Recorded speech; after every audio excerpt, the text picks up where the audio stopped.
Matheus e hoje nós vamos mostrar a resenha de um livro que o aluno Matheus leu. Boa tarde, meu nome é Matheus Lima Pedro, aluno da Unidade Escolar Professora Antônio Alves de Souza, daqui do povoado de São Domingos, município de Cidelândia. E o livro que eu tenho a falar da resenha hoje é esse livro aqui, ó, A Árvore e os Três Caminhos, o título dele, da autora Janaína Tokitaki, de 342 páginas, tá? Este livro. De início, a gente já percebe, né, que é um livro que tem ilustrações gráficas de imagens muito bem nítidas e detalhadas. A gente percebe que tanto na capa como nas imagens dentro do texto, né, também as imagens são bem detalhadas e bem nítidas para o leitor compreender melhor, através dos textos e das imagens, o que se passa na história. Esse livro ele tem a indicação de sexta a nono ano. Se você não está dentro dessas séries, também eu aconselho, porque é um livro que, de minha opinião própria, eu muito super aconselho esse livro para quem gosta de livros que contêm romance, aventura e fantasia. Aqui na contracapa dele, nessa contracapa do livro, aqui ele especifica que este livro aqui, ele trata na história dele de romance, aventura e fantasia. Então ele fala sobre isso. É tanto que aqui, se você for analisar, tem uma frase, eu vou até falar aqui: e haja o que houver, siga em frente e não pare de andar jamais. Gente, quando você terminar de ler esse livro aqui, você vai entender que essa frase que tem aqui na contracapa, ela faz uma reflexão muito grande relacionada à história que esse livro passa. Porque esse livro passa uma história de uma aventura, e cuja qual essa aventura não houve, né, o ato de desistir. Teve a persistência, a luta, a coragem, mas não houve a desistência em hipótese alguma, foi sempre a persistência. Então, essa frase ela se remete muito a isso, a não parar. Esses personagens não pararam nessa aventura nunca, eles sempre batalharam e persistiram. Então, isso ele traz uma reflexão muito grande seguindo a esse conceito, tá? A gente interpreta isso como um modelo filosófico, a filosofia. Eu, no meu ponto de vista, digo que a filosofia de vida e a filosofia, né, que a gente aprende das lições da vida, ela é contida nisso. Ponta a ponta. Então, eu vou falar agora, começar a falar para vocês sobre a introdução do livro, a história, do que se trata esse livro.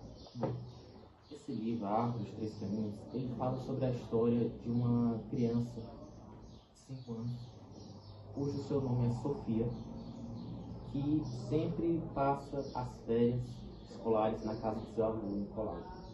E certa vez ela foi passar as férias na casa de seu avô. Chegando lá, Sofia, ela encontra, né, o seu avô Nicolau, abraça ele, fica muito impressionada porque na casa de seu avô, né, tem uma paisagem muito bonita, que ela gosta muito, as árvores verdes ao redor da casa, as flores, a casa antiga, aquela casa de madeira, né, cheia de livros antigos. Ela fica muito feliz. Ela gosta muito do seu avô Nicolau, porque ela se diverte com ele. Ele conta histórias para ela de um jeito que, segundo ela, nem seus pais, né, contam daquele jeito. Então ela desenvolveu com ele um laço muito grande, né, de intimidade e de ser um relacionamento, né, entre neto e avô, né, muito grande. E aí, certa vez, ela lá passando as férias na casa do seu avô Nicolau, ela percebeu que seu avô estava doente, né? Houve um momento de Nicolau estar doente, e aí passa um bom tempo na sua cama, e ela percebe que daquela casa agora perdeu a alegria, porque para ela a alegria que continha naquela casa era de seu avô Nicolau, mas ao momento que ele fica doente, ela percebeu que perdeu aquela grande alegria que tinha ali. E aí, andando pelos cômodos da casa, ela percebeu que tinha uma pequena porta perto de um cômodo, e essa pequena porta, ela viu as luzes saindo de algumas frechas que tinham nela. E aí ela, com curiosidade, decide ver, saber o que tem lá dentro. Mas para isso ela viu que no buraquinho que tinha da porta de colocar a chave, ela percebeu que era bem grande.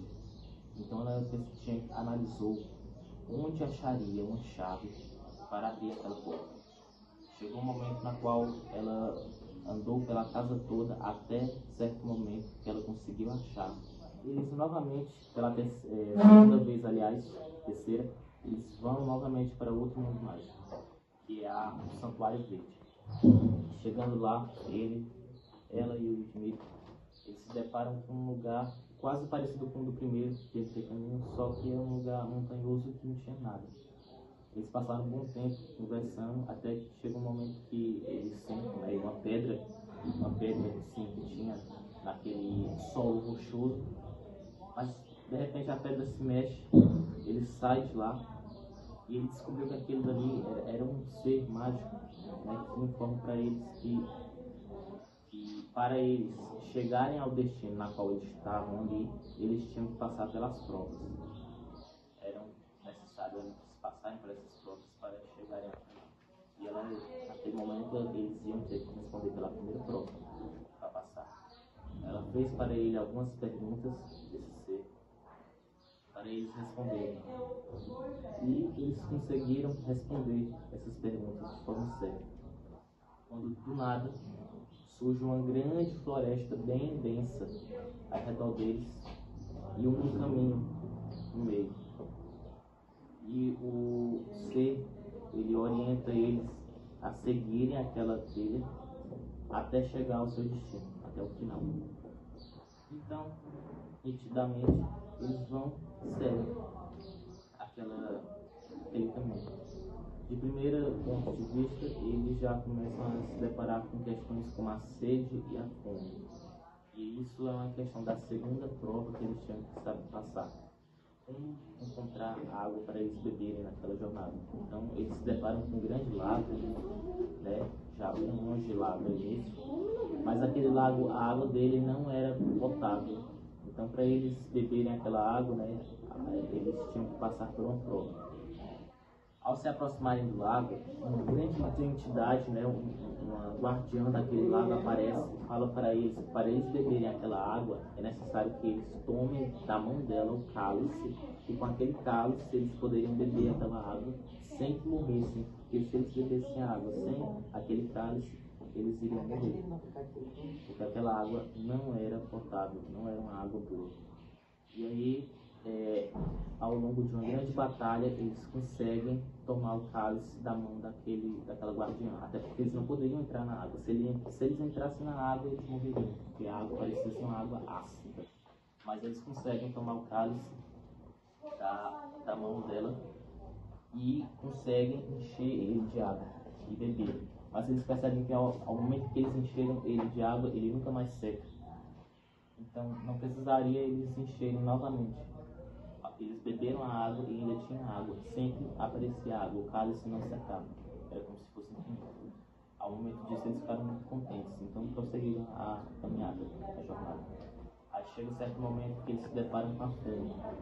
Então eles encontram um bosque mágico que tinha ao lado com fadas. Essas fadas falam para eles que para eles, né, saciarem sua fome, eles teriam que passar por outra prova, que seria achar, de certa forma, a comida, né, que eles poderiam comer, porque não eram todas, né, que estavam lá, que eram as frutas mágicas que tinham naquele bosque, naquela grande floresta. E aí, para eles conseguirem achar a comestível para eles, isso era considerado uma outra prova. Então eles decidem, conversam, pensam, até chegar ao momento de que eles escolhem um tipo daquelas frutas que estavam lá.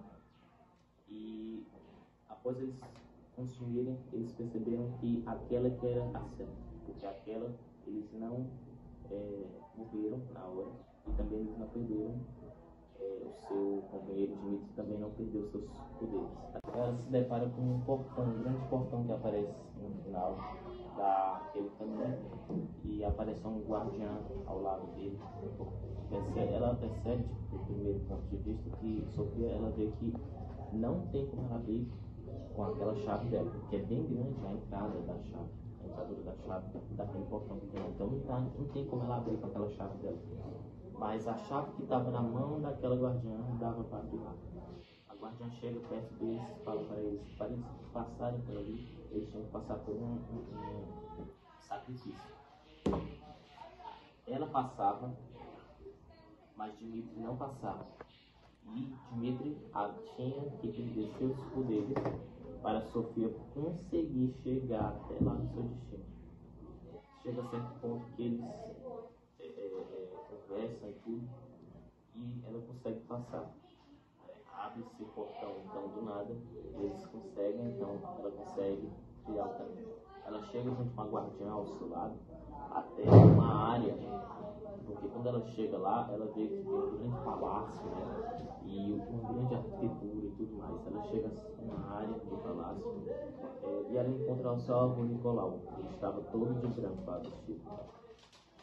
É um momento muito forte nessa história.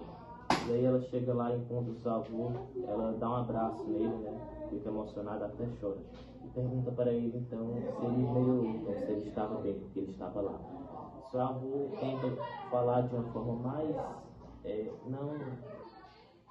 não drástica, né? Ele tenta falar que ele, infelizmente, né, ele irá permanecer naquele mundo mágico, mas ele nunca mais irá para o mundo real, até porque ele faleceu. Então, ele não irá mais aparecer nesse mundo real. Ele sempre irá permanecer agora, né, nesses mundos mágicos. Agora, para finalizar, vou fazer 3 perguntinhas para o Matheus sobre o que ele leu no livro. O que mais chamou sua atenção na história? O que mais me chama a atenção nessa história do livro é essa lição que ele nos ensina. Não desistir de sempre persistir em frente. É uma lição muito valiosa, que chama muita atenção. Você identifica alguma característica que é semelhante à realidade de que vivemos? Sim. O ato de que, nesse texto, há desafios. E desafios não há apenas em histórias fictícias, mas como também no mundo real, enfrentamos por desafios.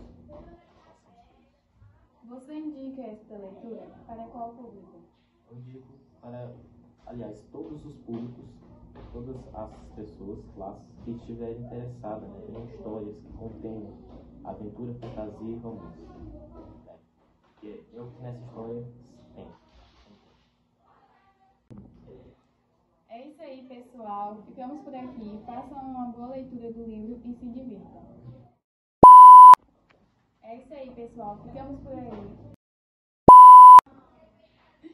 É isso aí, pessoal. Façam uma boa leitura e se divirtam.